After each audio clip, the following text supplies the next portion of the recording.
Hey, I'm Isabel, And I'm Aviva. You're listening to When Isabel Met Aviva, a podcast about rom-coms, female-driven screenwriting, and how to break into the entertainment industry. Okay, so Becky is here with us. Let's pronounce your name correctly. Maybe you should say it first, your last name. I'm Becky Jerams. But you did it very well when I was teaching it to you earlier. You pronounced it perfectly.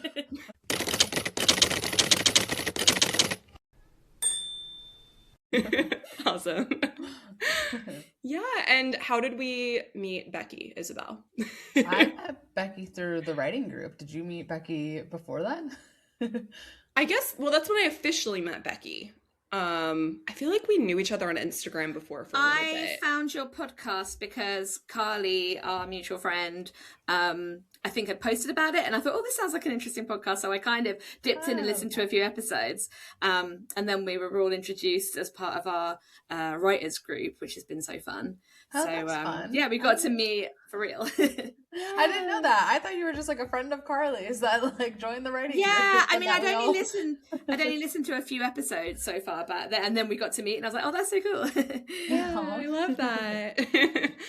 Yeah, I miss Script Club, by the way. I feel kind of lost. Yeah, it was super helpful.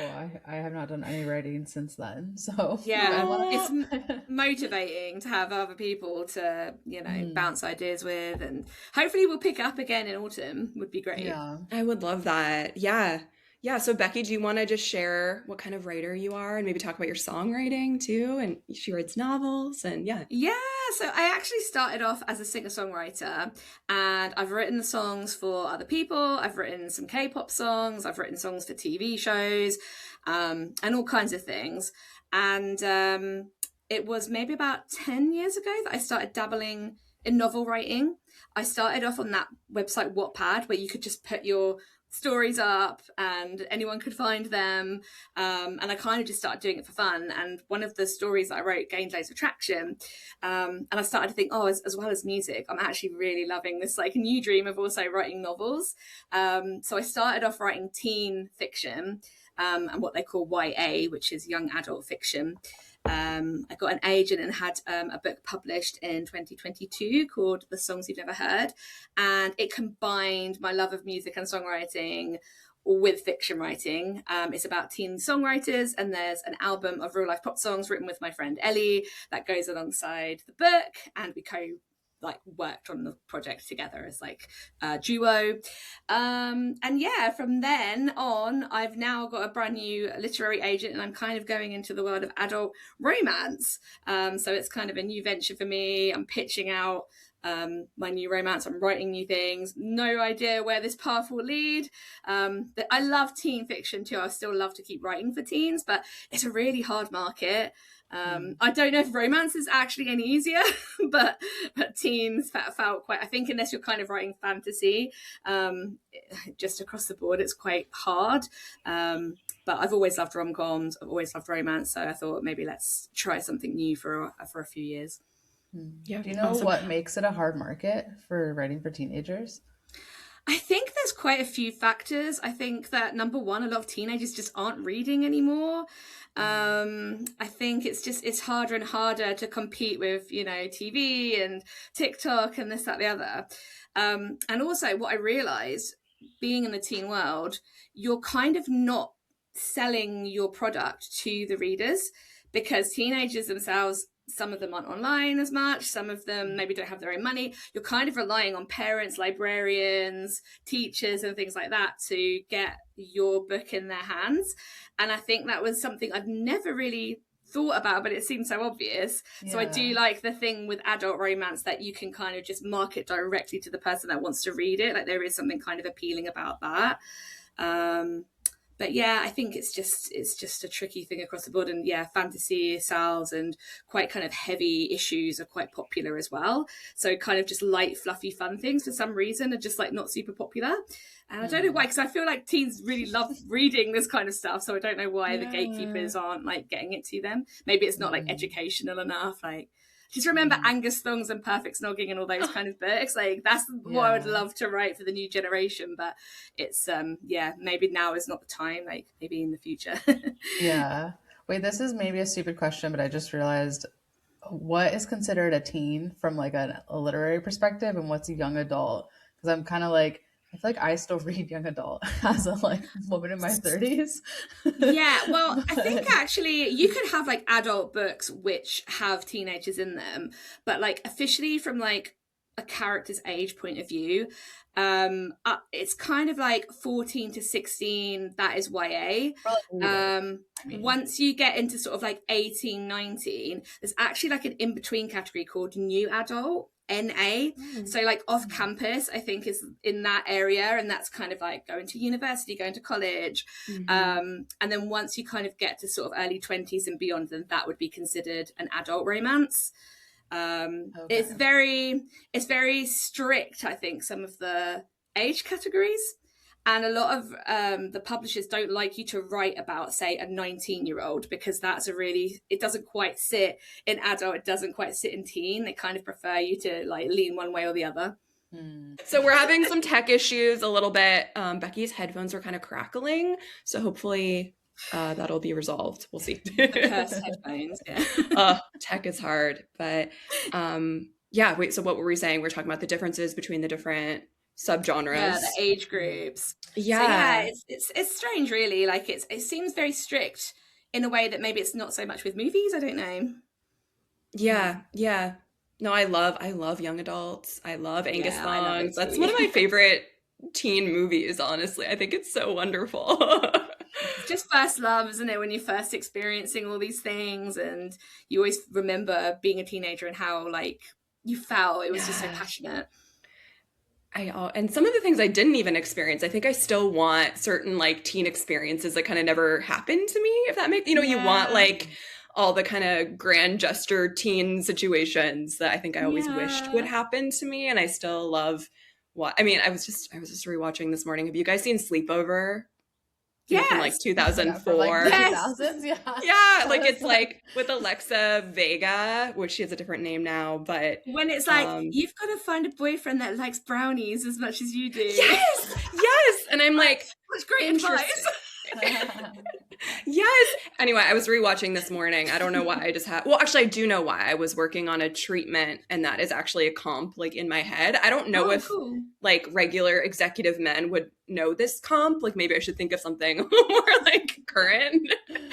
But yeah.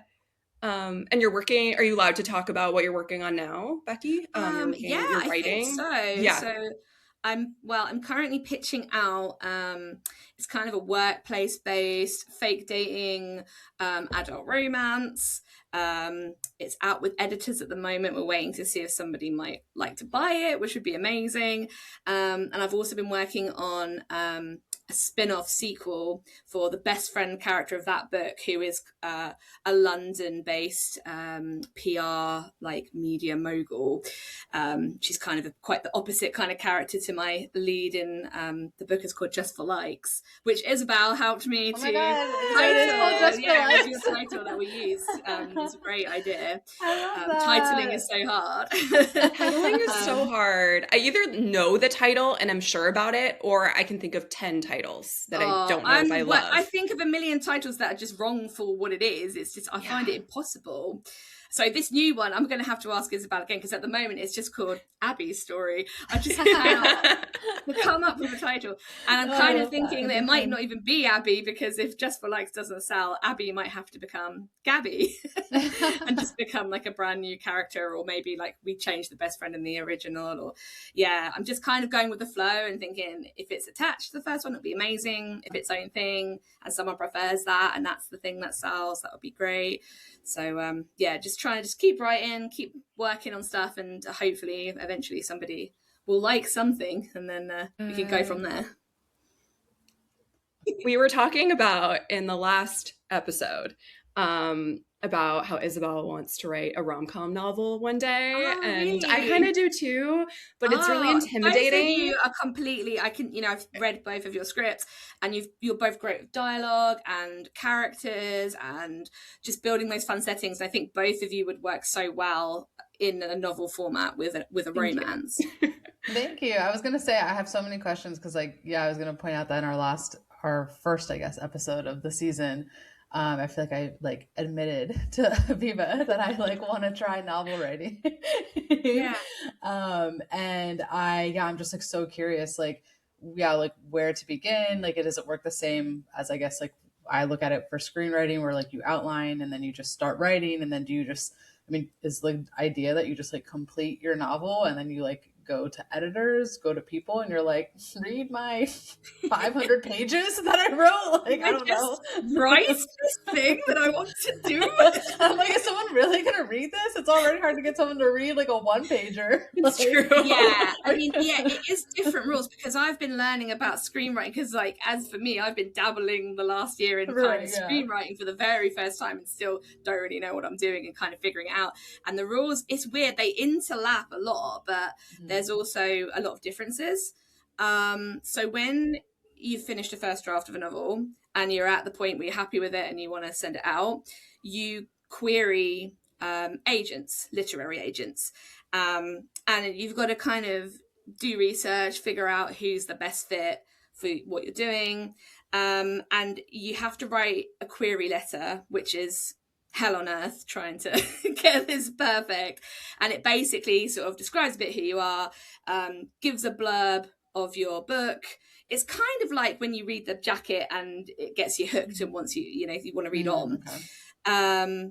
And you also have to send a synopsis, which is your entire plot on one page. And that is really hard. Trying to condense it down. It's really just kind of the main beats of your story. If an agent is interested in and likes it, they will request your full manuscript, and then they will read that. And they might want to take you on as a client. They might ask you for a revise and resubmit. That's another option that can happen, where they see potential in it, but they think, and actually with my first teen novel, that was what we had, was an R&R, as they call them. Because it was too long and we had to like really chop it down. Like, the word counts are quite important with books. If you go 2 under, 2 over, that can really, be a no-no. So yeah, that's kind of how it works. It all takes forever, and you just throw it out into the universe and hope that somebody comes back, really. And if you're lucky enough to be in the position where more than one wants it, then you can kind of speak around and, have a meeting with each one and see who's interested. And yeah, it's just finding that person that's got the same vision for your book as you do and for your career, and knowing that you're like in alignment with them. Yeah, it just feels so risky almost to spend like a year writing a novel versus, I think that's also what intimidates me about the novel is. And then the rejection does not stop there. Right.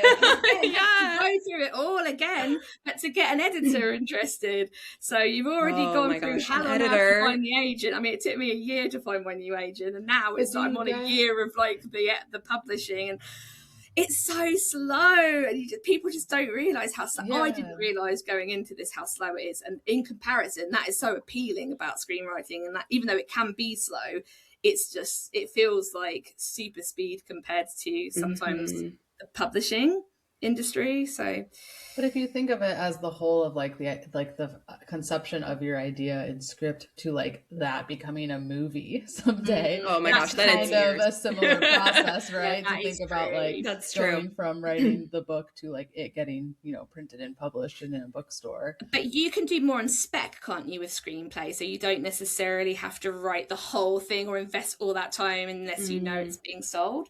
Or is it kind of depend on your contacts? But you don't know if you write something on spec, you still don't know if it's gonna ever become something. Like you're still. But you get paid, don't you? Still, not. I think you do when you are a professional writer. I think so.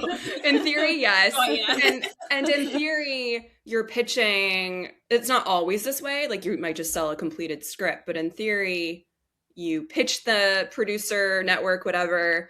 And then they're like, yes, write this, and here's a contract, rather than like, I don't know, it just sounds so risky, but fun to write a whole novel. And then that's when you sell it versus, being like, publisher, here's a 1-paragraph idea. And then them being like, yes, here's your money. But I guess it sounds like usually novelists would just write the whole thing before trying to sell it. I would assume though, if you're a well-known author, right, you would get like an advance or something. If you I think. Yeah.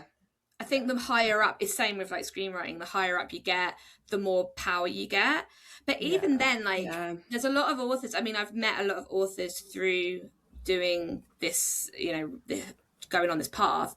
And there's a lot of people that kind of, they're in the middle. They've had some hits, they've had a good audience, they've done stuff that I would consider really successful. But then when they go on to the next rung of the ladder, it's almost like they're starting from scratch again and having to re-query, re-put out. Like it's a strange industry where your back catalogue isn't always necessarily building the path forward. But I think if you get to that point where you're, a huge writer, that's when, the doors start to open. And I think you've got, you'll probably have a whole team then that would be building ideas, and you're working directly with a publisher. So they can immediately go, oh, I don't like that idea, or I do like that idea. So it's going to be a lot less risk and less time. You're going to be investing in a book that they're interested in. But I think it's just finding that team, getting into that publisher and like staying in somewhere where, they're invested in you as a writer. And sometimes I've even heard, some friends where they've got in with a team, but then maybe an editor's left or somebody's retired or moved on. And then suddenly it's like, oh, I'm back at square one again. And that seems to be kind of a common thing as well. Yeah. I'm also I was just thinking about how your agent also is in Notting Hill, right? Which as an American really excites me. Very rom-com place outside of just the movie. Do you visit? Do you like visit your agent? My agent and we've never met in person. Oh wow. We've only ever spoken like on video chat or on the phone. But I guess in this industry, like you don't actually need to. Like you can just do so much through the internet. Totally. Crazy times. Yeah. I have another stupid question. There are no stupid questions. So when you finish your novel, yes. Also like general question, how long is like a typical I guess like new adult sounds like the genre I'd probably be writing. Like what is like the typical length of that? And then is the idea that like when you finish writing a novel, I mean, I guess like when we like finish our screenplays, we have like our friends and people read it, right? And like you check it for typos and stuff. But do you like do a similar type of thing, or do you hire and like pay an editor or somebody to like actually edit it, or like is what you're submitting to the like literary manager kind of like your draft? But I guess I just worry about like grammar and punctuation. Like do you have someone actually edit all of that? It's one of these things that it depends. It totally depends. So for me, I have a couple of friends who will read out, will like manuscript swapped, and we'll read each other's notes, and they're really good at giving structural feedback and the things that I've missed, but you've kind of got to have that person, I think, that you can trust. There's no point giving your book maybe to just like your mum or dad who doesn't know anything about writing, and they go, oh, it's great, or I hated it. Like you need to kind of give it to that right person that's going to know how to give the feedback. You can pay for that. There are people out there that will do like, I think it's called like beta reading, or like they will give you like an edit if you feel like that would benefit your manuscript. But it's completely up to you. Like I don't think you need to do that in order to get an agent. Agents do know it's a first draft, and there'll be lots of like polishing that you'll do with your agent. And then when you've polished with your agent and they pitch to publishing companies, then you would get an editor, and then the editing process starts. So it's going to be like honed and honed and honed as you continue down the process. But you should try to get it like the absolute best that you can on your own, if that makes sense. And whether that's with getting help from other people, or if you need to pay for professional help, if you really think that would benefit you. But yeah, I don't think you need to do that though. Okay. And how long is like, what's your aim when you write a script? Like how many chapters or words? I'm an overwriter. I'm really bad at overwriting. And I always end up with something that's kind of skirting 100,000 words. But I would say for like a romance, for new adult, probably like say 75,000 to 85,000. That would be like quite a sweet spot. How many pages is that? Yeah. A4 and Word, it's about like 300, I think. Something like that. Okay. Yeah. Why am I like, that seems doable? Because I think I'm an overwriter, so I was like, I'm gonna be at 500 pages. It's hard to. What I find hard actually, because I was writing today. I was at work in my day job and actually just sitting and writing my book when I should have been serving customers at that till. And it's always those getting in and out of scenes that are really hard. Like when things are happening and it's exciting, they're the scenes that flow and it's all great. But it's kind of getting people from A to B without it feeling like it's going on forever and it's boring, but giving all the information. I find that those are the trickiest bits, which I guess in screenwriting you can just go, we're here in Italy or wherever. Like jumpier. Yeah, you have to kind of, and also I guess there's a lot more inner monologue with a book compared to a screenplay. Because we're just there in that character's head all the time. But yeah, I think with how much you write and how much both of you write with scripts, I don't think that you would be daunted by the word count. I feel like it sounds scarier than what it is. When you're in flow and it's all going, like, it's not that bad. I think people go, 80,000, that's a hell of a lot of words. Sometimes I'll just go blah blah blah blah and it's like, oh, that's 500 words. Just kind of, it just pours out when you're inspired, it's not that bad. Do you start with like page 1, this is what happens, or is it kind of like broken up into like, I guess, chapters of like, this is what needs to happen in this chapter? I used to make it all up as I go along, and I'm reformed. You just like sit down and just start typing away. Yeah, I did. When I first started, I was like, right, da da da da dee, doopy doopy dee. Let's see what happens. That's what I do. That was literally how I started, and it served me well. It did well, like those early books. But there's definitely like a rawness and a roughness to them that I don't think traditional publishing would accept. So now I plan, but I keep the plan loose. Like I keep the plan that if things veer off and a character just decides to do something I didn't expect, because they will just do whatever they want, then there's room for breathing. But I do tend to know, like, it's a lot easier, I think, if you've got like chapters.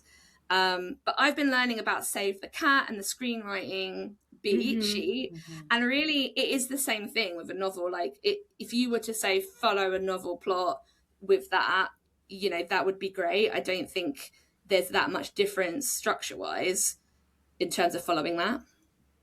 Yeah, I was wondering when you were outlining the script that we read, I'm blanking on the name, but it was really good. Once in Wonder. I was like, yes, so enjoyed that. So you're saying it was pretty, like when you were, I assume you outlined that before you wrote it. Did it feel the same as writing? I didn't outline it using that beat sheet. I just kind of went with what naturally felt like the rise and fall of the story. I feel like in the future for, if I tackle a new story, maybe using that beat sheet, it'd be interesting to follow that and see if it tightens the story in some way. But I think you've got a bit more freedom with novel writing compared to screenwriting from the things I've learned, like especially when things are on TV, there's very like, this break has to go here and this has to happen by this mark and you cannot go over the time limit and that kind of thing. But I think in novels you've got a little bit more freedom to go off on a tangent if you want to. And also a strategy as screenwriters, I think also why we're thinking about novels is, they're always, the world is obsessed with IP. What did you say? Being adapted. Yes, adaptations are so hot right now. And it's really interesting because we talked to another screenwriter, Kim on the podcast, Kim Hornsby. She does novels and then she's also a screenwriter. Anyway, so that's also on my radar as well. I think saying, oh, I have this novel and I could write this screenplay too, maybe is appealing. A lot of work, but maybe that's a good strategy. Could you take one of your scripts that already exists and make it into a novel? Or would you both be thinking to start something completely new? I could see doing either.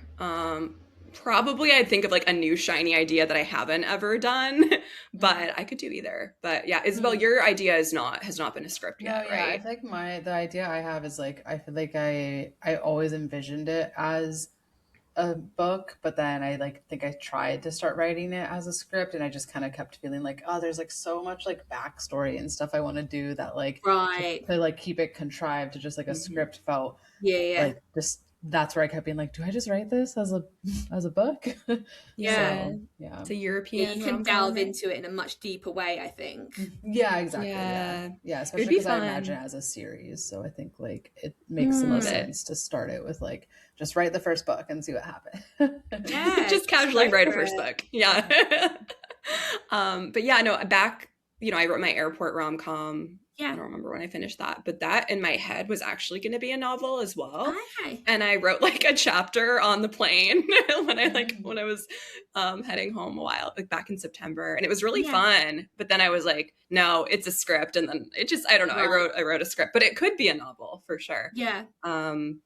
I don't know if it would be cute to like, I know I always dream of having my rom-com book like at the airport.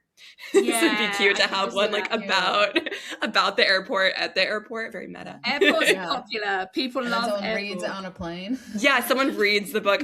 The dream. Yeah. Yeah. I have gotten the note. I've been querying my scripts and stuff, and a lot has been happening. And for the airport one, just side note, in my head, it didn't feel that high budget because I was like, just get a couple extras, whatever. Yeah. But the note I have gotten from a few people is it would probably be pretty high budget to film something at an airport because just like so many extras would need to be present. Unless it's like in the middle of the night or And you're I still stopping think all it's- this traffic, this air traffic. Yeah, I think sometimes it's like a fake airport set, and then sometimes Yeah. maybe they do film at airports. I'm unclear how that works, I would but assume it would be a set, right? most of the time, I mean, in Yeah. Sleepless in Seattle, there's like one scene that's at SeaTac, like in Seattle, but Yeah, I guess maybe like the entrance to the airport. You could probably maybe, film it. I don't yeah. know. Seems Or a like security It's issue. CGI, like CGI Right? airplanes that they have to like. yeah, like the movie that comes to mind. This is British. Well, it was an American film, but what was it called? Love at First Sight, which I thought was really cute. Did you guys see I that? watched that one. The one Yeah. that in like the first act, it's mostly set in England, but the first act is at the airport, and I'll have to rewatch and see how many extras are in that scene. I didn't really pay attention. It's Minspo. Yeah.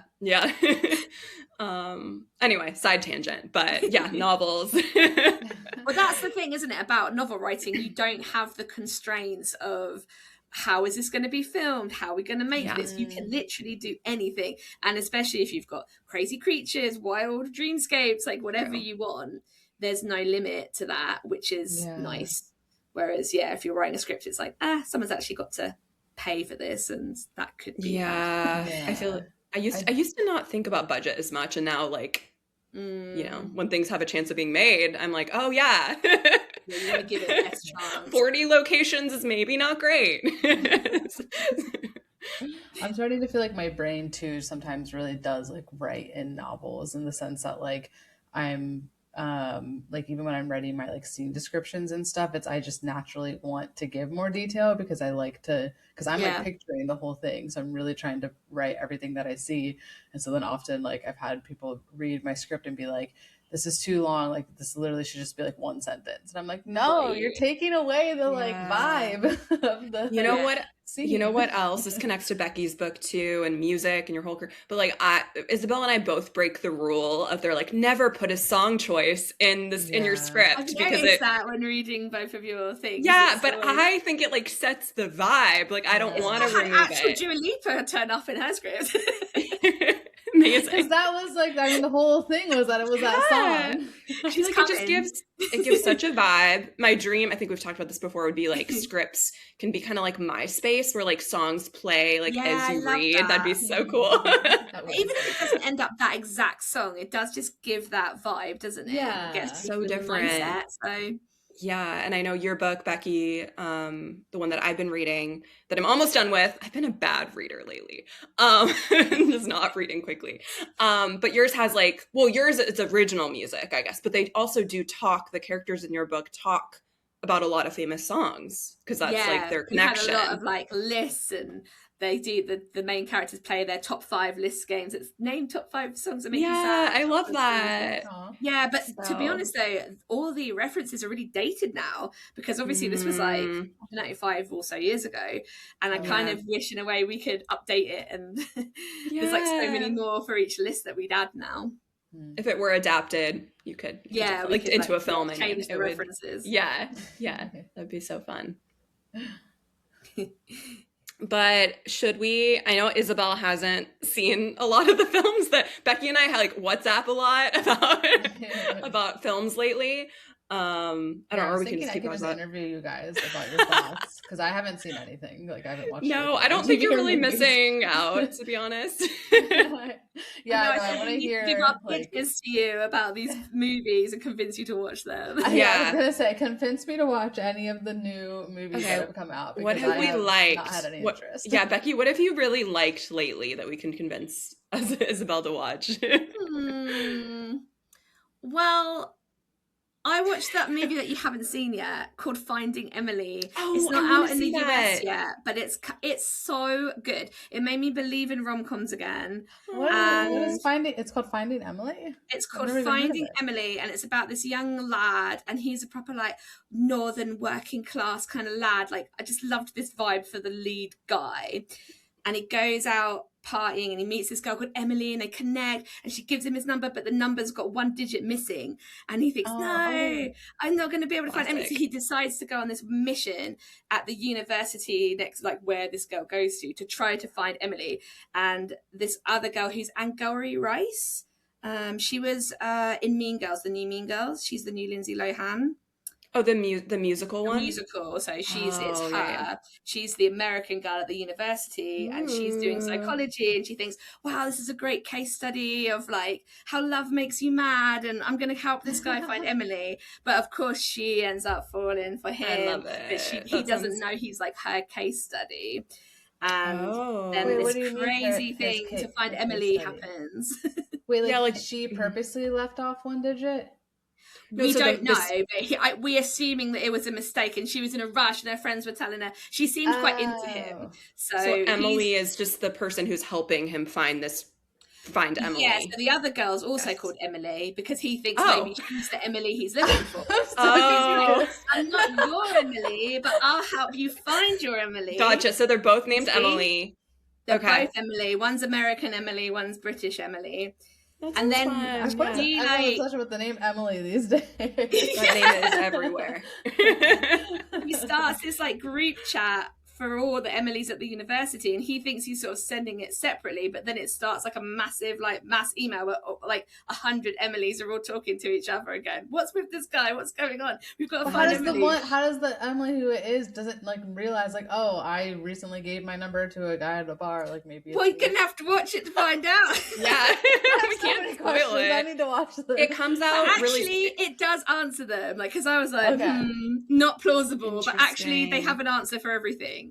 And it was really cute and fun and it was just really joyful and funny, like genuinely funny. And I loved it. I need that. It comes out.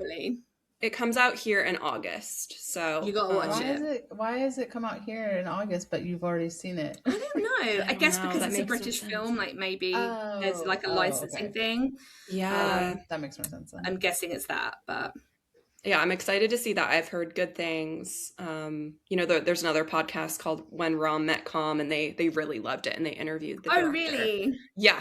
So I'm connected with them online, and they said that I would like it. So because I've seen some not to be negative, but I've seen some like horrible. Bring on the negativity, Aviva. Yeah, I will say that I feel convinced to watch that one. So you've convinced everything me. I've been told about recently, that feels like that's at the top of my list now because I want to know. I haven't overhyped you now. And then tomorrow, what is it called? Voicemails for Isabel? Yeah, but is that a rom-com? It sounds kind of depressing. Rom-dram, I think. Was it someone's dead thing? Isabel her sister's dead, and she sends voicemails to her sister as like her coping mechanism, and then of course her love interest is like listening to all the voicemails because he has like her number now, has the dead sister's number. It's a little creepy, and how also long has she been dead? Because how long does it take for like the number to get like changed to somebody else? We'll see. These are the logistical questions, which I struggle with too. Like with my airport hard questions anymore in rom-com. We'll see if it makes sense. But I will say it looks good. We like Zoe Deutsch a lot. We think she's great. Oh yeah, she's good. And the guy, I'm forgetting his Nick something. He's the lead, and he's been in Love, Simon. Is that what it's called? That gay rom-com, rom-dram that I really loved. He's been in that was other good. stuff too. I loved that one. I need to rewatch that. I remember that one actually being really good because it's that really was from important. a YA book as well. That was a YA. Yeah. Was a book. Yeah. Because it's just like when I see these horrible rom-coms, not to bring on the negativity again, but it just like makes me, it either inspires me sometimes where I'm like, okay, I'm going to write something better, or mostly it just makes me feel uninspired. And I'm just like, is this genre okay? Like, I know. are people okay? Like, so much, there are so many terrible ones. I don't want to be, someone's created that, someone's made that, but also like, make something better. I mean, I'll do it. I'm always like a little, as I'm like, I'll take one for the team. I'll make one. Yeah, I'll take one for the team. I'm always on the fence on the podcast about like how honest to be because, as doors are opening, I never want to like shit on someone's like masterpiece in their head. You know what I mean? I don't want to like, but, and also, I've said this many times before, but like, as I learn more about development and being a screenwriter, the final product is not necessarily what the script was, good or bad, It so must I saw frustrating if you've worked really hard and you put so much in and then you get the end product and it looks nothing like the thing that was from your heart. And I can imagine that does happen to people. It's such a risk. Yeah. Or that, the producers have notes and you have to just be like, okay, depends on the dynamic, I guess. How maybe much the power actor was writer just has. bad or something, or didn't read the lines the way you intended them. Like there's so many factors. But also back just to like because we don't novel like versus movie, that's another thing that I like. You have full control as a novelist. Like you don't have to put anything into other people apart from like an editor or whatever. Like, but you are kind of the puppet master. But the film world, there's just so many cooks in the kitchen, isn't there? And you kind of have to let go of the control. Good and bad. Like the collaboration is so cool. I love that about filmmaking. But then it's when also it's right, risky. it's amazing. But if it's not right, then it's like Yeah. Isabel, what were you going to say about? Oh, I was going to say, but also, like, I always try to remind myself, too, that just because, like, we don't like these movies doesn't mean that they're bad. Like, there are people out there who like them and enjoy them, and, like, they obviously keep making them because there is, like, an audience out there that is watching them and views them as good and successful, but... Exactly. I'm in the minority with Devil Wears Prada, too. So I want to hear. What did you both saw that and Yumi and Tuscany, right? Those are like and kind of... Office Romance. Those are the trifecta of rom-coms that we've seen. Is the J-Lo one that's on Netflix? Okay. Let's start with Devil Wears Prada 2. Yeah, Becky, what did you think, if you feel comfortable sharing? Okay. Well, I mean, I don't think Anne Hathaway is going to come for me anytime soon. Do you know what? I love the Devil Wears Prada one. I'm a really big fan, and I was very excited for the sequel. And I felt quite disappointed by it. And I feel like I was in the minority, and a lot of people really loved it. I didn't think it was like terrible, and I thought that fashion was great and the music and there was lots of like great things about it, but I just felt that it was quite boring, and there was a very long convoluted storyline about like AI taking over their jobs and all of this, which is like very timely, but I don't know, maybe it felt a little bit crowbarred into me. I guess it does make sense with like the fact that it was like a fashion magazine. I guess they've got to like talk about that. But I feel like why I loved The Devil Wears Prada, the original, is because of Andy and Miranda and their relationship and the push and the pull and having a terrible boss and like the actual fashion logistics of the fashion magazine is never the reason why I wanted to watch Devil Wears Prada, but that's what it felt like the sequel was all about. And also Miranda had become really soft and kind of nice and just a little bit mean here and there, but she was actually just mellowed out in her older age. And I thought, I don't come to this movie franchise for this. I want you to be... the Devil Wears Prada. She's supposed to be a devil. Prada, she's not supposed to be likable. I mean, we've DM'd about this a lot. I agree. I'm anti-sequel for rom-coms in general. So to be honest, I was already kind of bracing myself as I saw this one. But I wanted to see it, and I did see it. And I love the first one. I've rewatched that one so many times. It felt very bleak, this sequel. I personally don't want to feel sadness or depression during something that's supposed to be escapism and fun, even though the issues they were talking about, like you were saying, was very, very timely, very topical. So I know it's made a ton of money. I know it's been such a success. Yeah, Which it's is, been a smash. you know, I think Emily interesting. Blunt was really good in it, and I actually like Who the was? scenes, Oh, Emily Blunt. Yeah. Yeah, the scenes of Andy and she's called Emily in it, isn't she? Oh yeah, everybody's named Yeah. Emily. Their scenes together were really nice. Like, you know, I don't feel like, it just had no merit or whatever. But Yeah. I think I was just expecting something different, and I didn't get what I thought it was going to be. Yeah, I would never see it again, but I would see the first one like 100 times. I probably have seen it many, many times. Yeah, I don't know what else to say about that one, but it was made and it made a lot of money. I think It was a movie. We saw it, and it went into our eyes.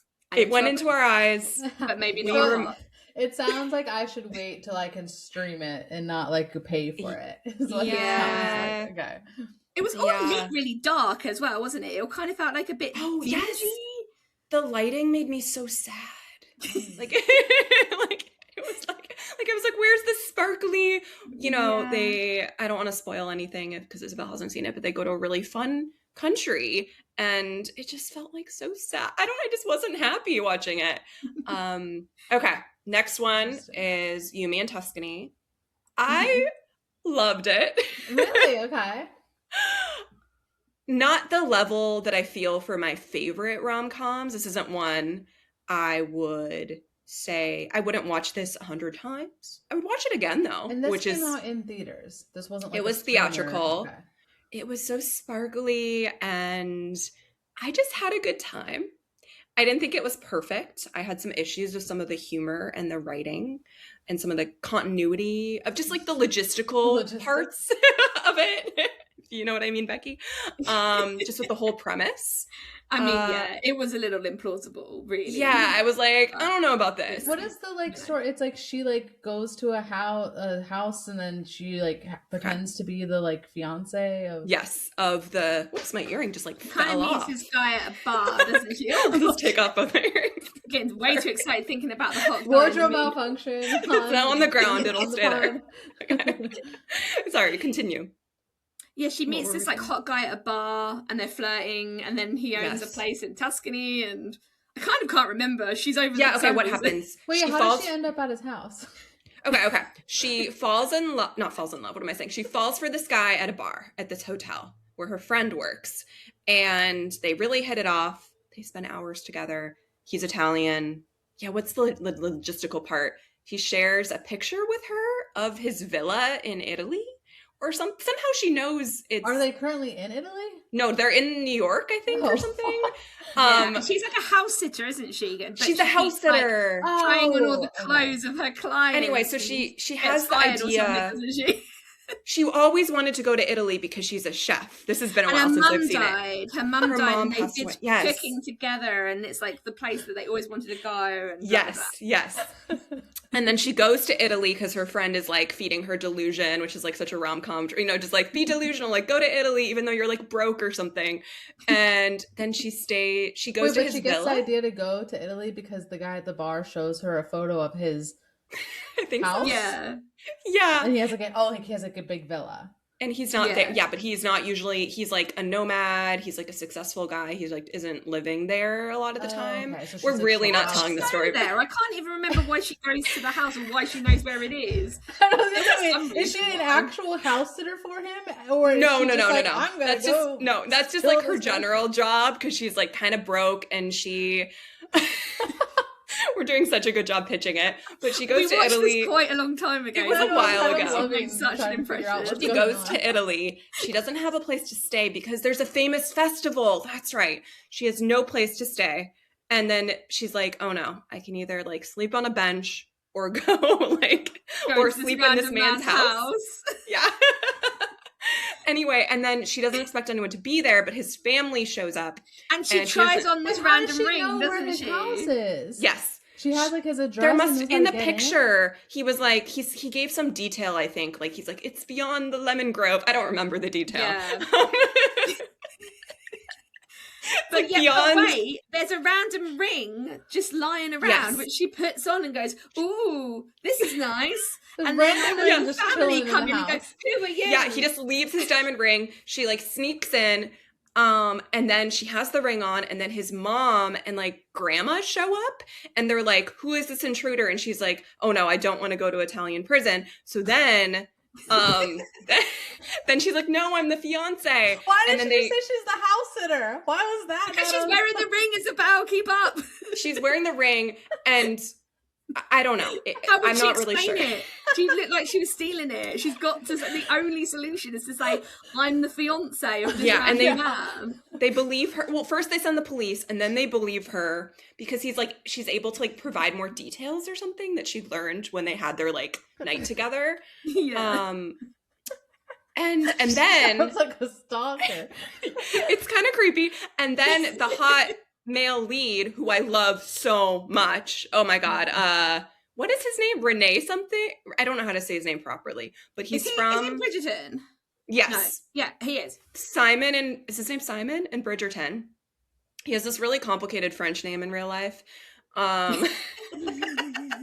And he is so hot. And anyway, he's like part of the family, right? Oh yeah, He's a Wait, he's not the stepbrother. son? stepbrother? Do you know what? All the way I was watching it, I was like, are they brothers? Are they friends? Are they lovers? Yeah, I know, I Actually, forgot no. that.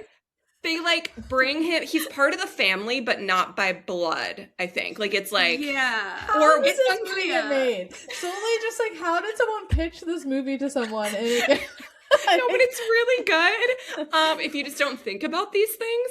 And then No, I'm afraid to tell you. Oh, Becky has a okay. different opinion. it was one of the best I'm curious, I know Becky's real feelings about this one, but I really enjoyed myself. This was where we clashed. Yeah, this is where we clash. I had such a good time. Again, I would not give it an A+. It had some issues. But I just had such a good time. I want to watch it again, actually, because I just like, and the setting of The setting was Tuscany. beautiful. It was really bright and vibrant. The setting is the one like really good thing about it. The setting was stunning. The food. She had such like skimpy outfits on all the time though, and I was like, her Same, boobies yes. was like coming out, and I'm like, you're in front of the nana. Come on, girl. That was cover up a little bit. Come on. I was gonna mention that the costume designer, no They offense kept to putting her anyone, in these teeny like really like they were about to bust. she was wearing this like, how do you say this, like a crop top sweater that I would never wear to like my fake fiance's family's gathering. Like it was like like, you know, of course wear whatever you want, but like I just don't think like a sane person would wear that to like try to impress his like grandma. You know what I mean? Yeah, and like I guess like they're in Italy and they were quite religious. Like I would think that this would be like not a great outfit for like choice. I was confused about the outfit choice. But Fashion hey, was she very looks strange. great, you know, no shade. To No, I mean her she's stunning. boobies. She's a goddess, but they just like put her in weird stuff. Yeah, Wait, it was, there was one like kind of weird like potato sack dress thing. I was like, what is this? I felt like the clothes were really bad. You guys are doing a great job at convincing me to watch. No, but it's so fun. But wait, what were you gonna ask? See the potato sack dress. What were you gonna ask? Oh, I was just gonna ask. You're a clarifying convinced to watch question. it now, aren't you? Yeah, I am. I'm like, this is It's great because I have a wonderful. long plane ride coming up soon. So Okay. I'm like, oh, I'm just gonna watch both of these then.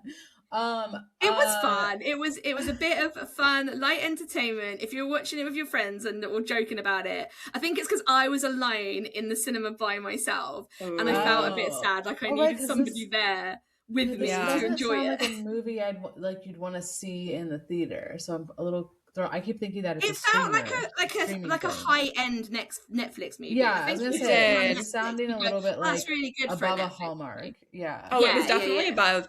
It gave like Hallmark energy sometimes, but it was definitely like PG-13 Hallmark energy. Yeah. It you know, Letters to Juliet is one of my favorite rom-coms of all time. Oh, me So too. it kind of so good. So it kind of reminded me of that, but of course Letters to Juliet is like top tier A+ in my opinion. So anyway, but what Was you the had a girl question as well. Ariel in the new Little Mermaid. Yeah. Yeah, She's so great. she is like really good, and really pretty, and yeah, they just needed to give her a different dress, in my opinion. Oh, The fashion, because in Letters to Juliet, I know it's very simple fashion, but I adore what they put in Amanda Seyfried. She's also just like a goddess, but I just think they put her in like the classiest, like Italian, like simple dresses. We need a bit more of that, I think. Were they trying to showcase her as like this kind of like, I don't know, like slutty girl from the city? No, not really. I mean, I think she was kind of confident, wasn't she? And she was like, you know, girl about town, but definitely like a fish out of water, which is like the classic. She's like, you know, she's like the American. By the end of it, does her what? Does like her clothes change by the end of it? Because you know sometimes I feel like it got worse. Oh. Sometimes they kind of tell a story with the clothes, right? That, like, right. There's a narrative. I don't think there was any thought or story. I think they just thought this makes her rack look great. Let's put this on her. And her boobs look great. But but I just love. I thought that the casting for the guy in particular was like perfect, and I think that's kind of maybe why I was like extra excited about the film, because it felt like this like leading rom-com man energy that I hadn't seen in a while. He was a good choice. He was just like very charming. Is there anything else to say about it? I don't know. Okay, so the question I had was when he shows up, so does he just randomly show up, or the family like calls him and is like, your fiance is here, but does he like remember her, or is that's he a spoiler? Like... Okay, now I have to watch it to find out. But perhaps we see him again. I don't know. Okay. Wait, I've got one other comment about it. I feel like it was one of those movies where all the side characters were really vibrant and fun, and they were almost more fun than the main character. The main lead. And there was some fun sisters, and there's this like crazy taxi driver that takes her around everywhere. Oh, I liked the taxi driver. He was like fun. All this kind of like zany town, and they were really fun. And you just wanted more. Like when they were on, I was enjoying it, and then when they went away, I was like, I want the mad sister back and see what's going on with her. You know what else I wanted without spoiling anything? She's a chef, right? And there was like so few food scenes. Yeah. I was like, where's the decadent food scene? There was a few, but it was it felt was like eating like a tomato sandwich, and I was like, I mean, that looks good, but like where's the like Italian food? Yeah, why isn't she like cooking like Italian? I mean, there was some of that, but I will say I wanted more food, but I would happily watch again. Because I just like, it gave me Letters to Juliet feelings, not the same level. And I just have such an obsession with any rom-com or rom-dram set in Tuscany in particular. Like Under the Tuscan Sun, one of my favorite films of all time. Okay. Have you been to Italy, Aviva? No, it's on my list. That's like the next place I really... in Italy. Oh, that's so sweet. Engaged in Verona. So it's you told me this before, and that is so Letters to Juliet. In Juliet's courtyard. I remember you saying this. So, that is so cute. Okay, I'm manifesting it. I do have like a love for the setting as well. I want to get married or engaged in Italy, so let's hope that happens. Make it happen. We'll see if any of these hinge men. I also tell Becky about all my dating hinge. I send her screenshots of people I match with. I feel like I've been through all of it with you. You have. And you say they all look the same. Yeah, Aviva was saying me, and I've just met this guy, and she'll send me a picture. I'm like, that is the photo of the guy you were talking to last time. Yeah, and I'm like, no, this is a different man. Oh my god, you have a very I showed it to my husband Matt. I said, do you think this is all the same man? And he was like, yeah. I was like, it's not. And she was like, what? So funny. They look very different, okay? They all look the same. I mean, they all have nice looking, but they all look the same. But anyway. Oh, and then the third movie. Type to type. Should we talk about Office Romance? Oh, Office Romance. Yeah. Okay. Yeah. This one, it's hard to talk about. It was really strange, wasn't it? It was strange. I love J-Lo.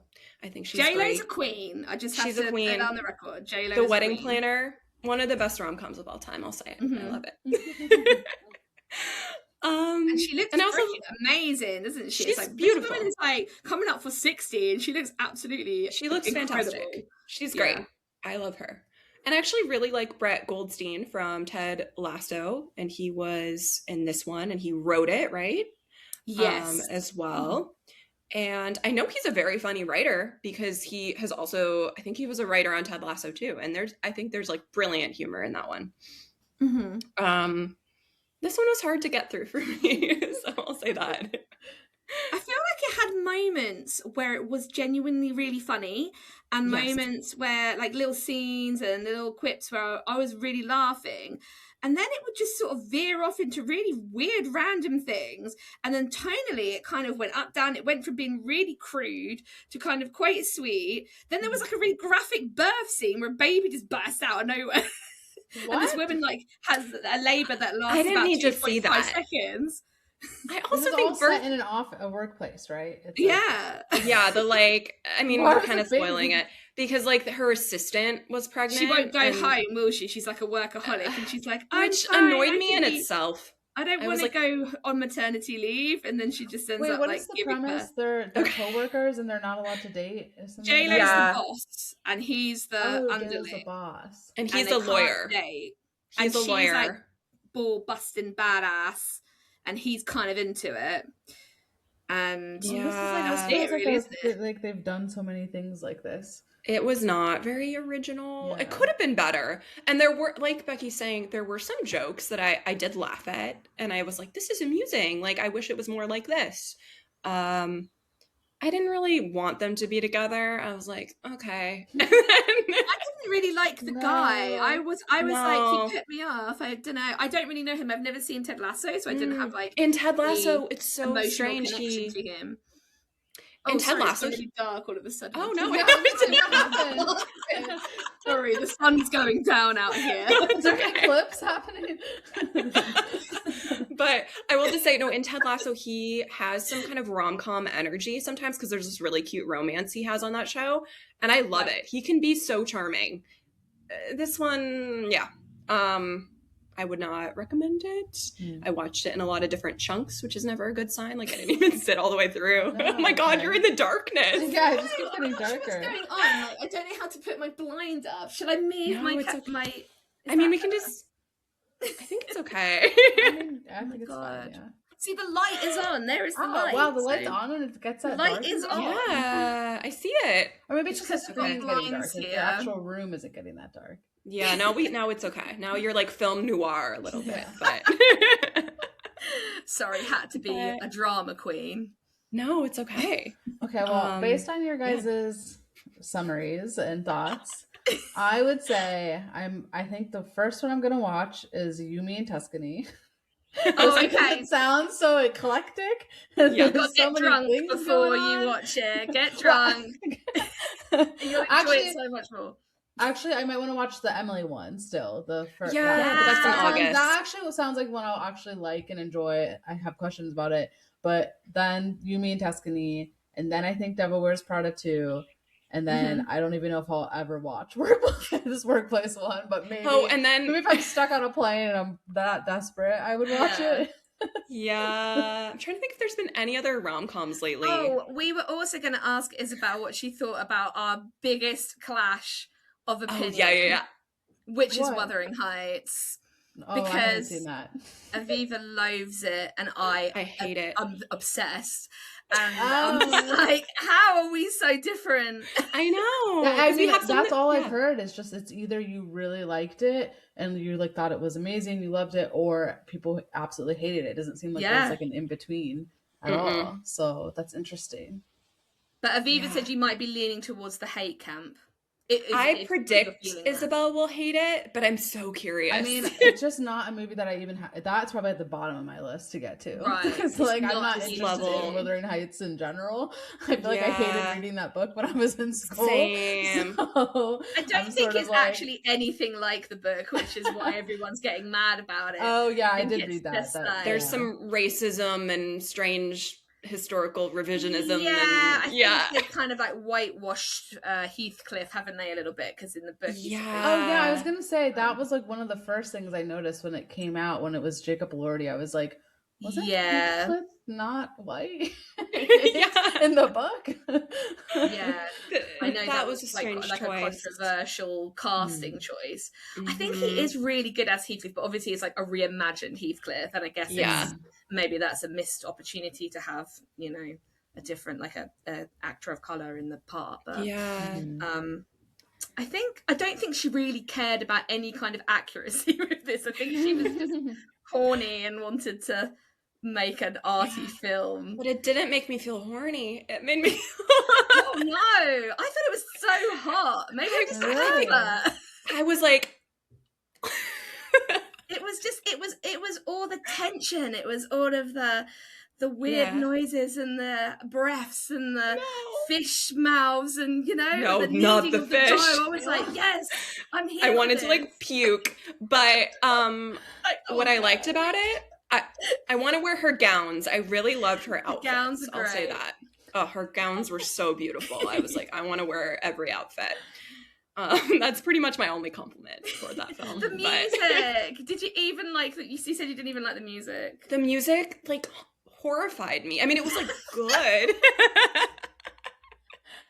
but it made me feel like What is really. the tone, Say what what you is really the mean, tone Aviva. supposed to be of this movie? Is it supposed to be like is their take on it like a rom-dram, or like what is it? Is it Yeah, a supposed to be? rom-dram. I think it's like a gothic romance. Okay, Like Yeah. a I was gonna tragedy, say- a romantic tragedy. I was gonna say, And it I sounds love kind of romantic like- tragedies. Like I love a good historical, like atonement energy. Like I love that, but it was not atonement energy.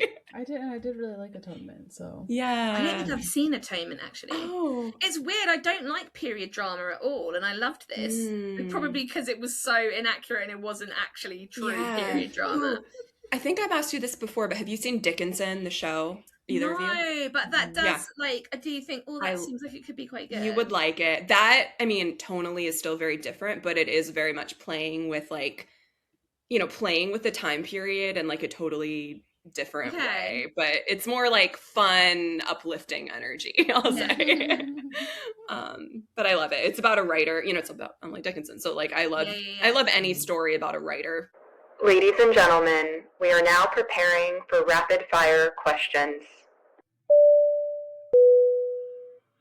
is your favorite rom-com and why?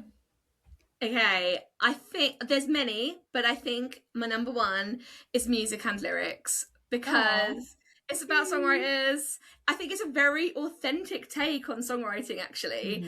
Love the chemistry between Hugh Grant and Drew Barrymore, and the soundtrack is like peak. And it's just really cute movie. So love it. That's one of my favorites for sure. Oh, love it.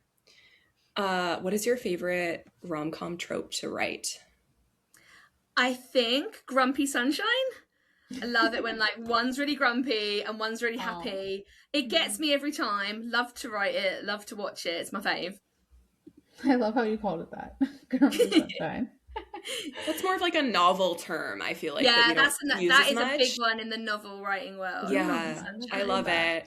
And I guess music and lyrics is kind of like that, right? Yeah, like he's the it grumpy is. one. Oh, I love a good grumpy lead too. I agree. Yeah. Okay, what is your favorite rom-com outfit? I don't know if this counts because it's probably more of a rom-dram, but I have to say the yellow dress in La La Land, because La La Land is one of my all-time number one favorite movies, and that dress, I've just been like every summer, where can I get a yellow dress like this? Like, it's my fave. I love that. I thought you were going love to that say the movie. potato sack from You Mean Oh my god. Actually, no, you're right. The potato sack. Oh It's up there now. no. Do you have a favorite rom-com line or moment from, I guess, a film, unless you have a book example too? Yeah. Oh, I don't know. There's probably loads of lines in the books. Because my favorite rom-com book is The Love Hypothesis, which is about to be made into a movie. Oh, yeah. I can't actually think of any of the lines now off the top of my head, No, but it's okay. I feel like that's going to be iconic. But I was thinking about like moments, and do you know what is like a really underrated rom-com when it has such lovely moment? Is 50 First Dates with Adam Sandler, and when he like makes the video for her to like, because she's got amnesia, and like to remind her who she is, and like all the effort he puts into all the dates. Like I just think it's like such a nice like rom-com moment that gets to the point. Great. Wait, Yeah. who did the Love Hypothesis that we interviewed? Oh, Claire Scanlon is the Claire Scanlon's director. working it, yeah. Oh, And we interviewed her like right after she'd wrapped. Yeah. Yeah. So everybody should go listen to that episode. It was really good. I feel like Claire it's going to be like a Scanlon- real banger. I think so too, because she did Set It Up. Yes. Oh, that's that's great one of my one. favorite rom-coms. So That's really good. Yeah, I'm excited about I've read The Love Hypothesis and I remember really loving it too. Yeah, I love it. And also for 50 First Dates, the screenwriter lives in Seattle, actually. I've met Oh, him, really? so. That's yeah, yeah. okay, I guess you already answered this because the next question is, have you seen any rom-coms that you'd recommend? So I guess what was the Emily? Finding Emily. Finding You know, I Emily. was going to mention one more because I was like thinking about this, and there's really like it's got really bad reviews. It's on Amazon Prime and it's called How to Date Billy Walsh, and it is proper like cheesy, like Angus Thong's Perfect Snogging style, like teen drama like teen comedy thing, and it's so fun and it's so stupid, and I feel like people who rated it badly did not watch it with the spirit in which it was intended, but it's like a hidden gem if you like kind of cheesy trash. I've never heard of that, and so you've convinced me. I just stumbled across it like on the listings like maybe a year or two ago, and yeah, it's like a guy who wants to date his friend at school, and there's just all like crazy things that happen at the school and stuff, and just, you know, the mean girls and the high school and all this. It was really fun and silly, and I really liked it, and I have to give it some love. I feel like no one else is. How to Date Billy Walsh. Okay. Billy Walsh. Okay, I'll watch it. It's not good, but it is fun. Do you know what I mean? No, I like that. I like an airplane movie. Yeah. If money didn't matter, what's a rom-com film that you would make? Sorry, I've gone into dark. No, it's okay. You're back in film noir land. Back in film noir to answer this question. Yes, I would love to make, just mentioned it, Angus Thong's and Perfect Snogging, the musical. That's my dream. Probably like the license is already given to somebody else, but like if I had all the money in the world and I could like make a pop punk Angus Thong's adaptation for Edinburgh Fringe or something, that's my dream. Oh, that'd be so cool. Like, I'm imagining her like style music, you know, like all the pop punky stuff.